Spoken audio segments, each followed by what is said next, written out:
Jen Kerns joins us again. And Jen, you know everything. You know where the rubber meets the road, where the bodies are buried. You buried a few bodies. She is a contributor to The Hill. She's a Republican strategist. And she was a writer for Fox News for the presidential debate. So you've been in the backest of back rooms with the big media companies. Everyone always says the best place is a front row seat. I said, no, the backstage pass is what you want to have. That's right. You really see what's going on and how dirty it is. But I want to talk, to start off today, get your thoughts on Trump over in the UK. And last year, you know, they mocked him a little bit that, you know, he walked in front of the Queen. And it seems like this year he has his pomp and circumstance down. He walked aside from the Queen. And I want to ask you this. Anywhere Barack Obama went, Michelle Obama was ballyhooed by the press about how beautiful and what dress she was wearing.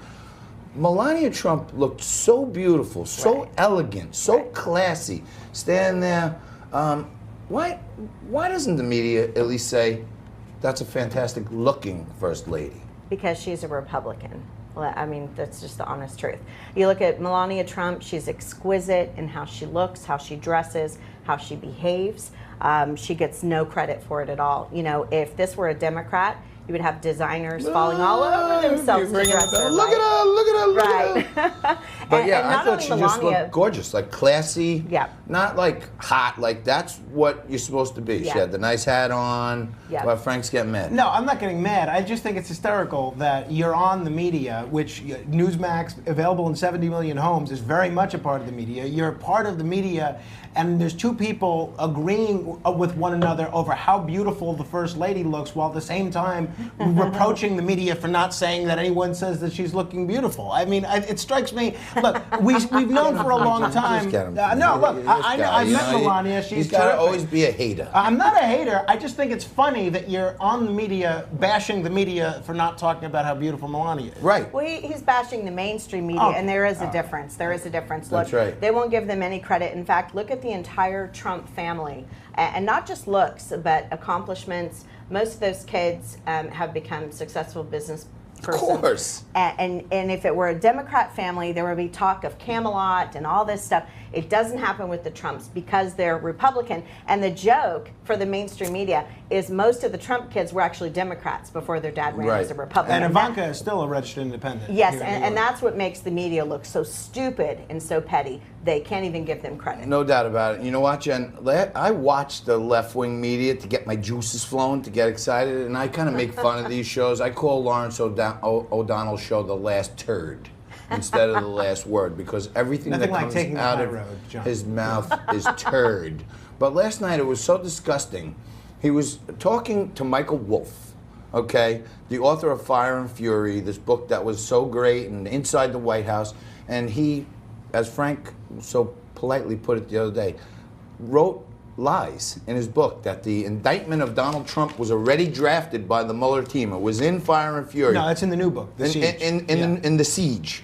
But there's no indictments. So why is Michael Wolff on the last turd in the first place when they know this isn't true? Right. Well, look, there are 2 times Bob Mueller came out to say that something wasn't true. The first time was some rumor. The second one was exactly what you said, to say there was no indictment that was drafted. So look, MSNBC, I think, is doing this at their own peril. They can't be taken seriously. I've been over there. I go on quite a bit, MSNBC, and it's like you drop down into Wonderland, like you're Alice in Wonderland. I mean, the truth has no bearing over there. So Jen, everybody is talking about the tariffs that are scheduled to go in place Monday on all imports from Mexico. Senator McConnell put out a statement saying the Republican senators are not for it. Ted Cruz sent a White House staffer back to the White House with the message, make sure the White House understands that not a single Republican senator supports this. What's your view of the tariffs, both economically and politically? Well, this is why they say you ought to have a dog in Washington, because you won't have any friends. And this, frankly, is why Donald Trump employs his family members, because you really can't rely on anyone, even your own party in Washington, D.C. But I think President Trump will get his tariffs through successfully. He'll do it, I think, by national order, by emergency order. claiming that there's a national security crisis on the border, which there is, claiming also that there's a humanitarian crisis on the border, which there is. I've had friends go down there and tour around. I myself have been in the San Diego Border Patrol headquarters watching people on hidden camera stream across the border by the hundreds just in one afternoon. So nobody questions, at least nobody I think at this desk, that there is a major crisis at the border, but there is a national emergency. Do people who are concerned about a monarchical president maybe have a point in saying, look, it's not the president's job to implement these tariffs on his own, that's why we have legislators? Right, but when you have a Congress that does nothing, we had control of Congress the first 2 years and they did nothing. Paul Ryan, I think, pulled a trick on President Trump in that. But wasn't that Obama's justification for DACA? Well, Congress won't do it, so I have to. Correct, but here you see President Trump utilizing a whole range of tools in his toolbox. I think that's the difference. He's not just doing things by executive fiat. He's utilizing tariffs. He's utilizing Steve Mnuchin. Here you've got the wonderful minds of Wall Street that work in the Trump administration against North Korea, Iran. You look at across the board, he's utilizing all the tools in his toolbox. I think that's an appropriate use of executive power. He is starting to become a diversified president. People are telling him which buttons to pull and which levers. He's applying his business skills to it. And the two top contenders, Jen, I don't know if you saw this, we broke some news earlier this morning. The two top contenders on the Democrat side, Bernie and Biden, two senior citizens, white-haired old men. I don't know if you saw this, but take a look. They got together for like a back channel meeting. Look what broke out. Take a look.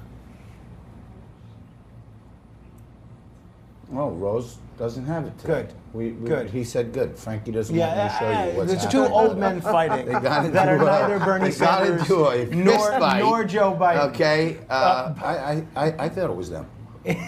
Personally, I thought it was them. We have it, Rose? No. Bernie's in the flannel. Joe goes back. We're going to go out on this. There should be a knockdown right now. Bang! Biden goes back. Ooh, flies to the ground. And this is what's going on with your top two contenders. This isn't in the that far from Democratic the Party. truth. They both go down, James Clapper. Refereeing.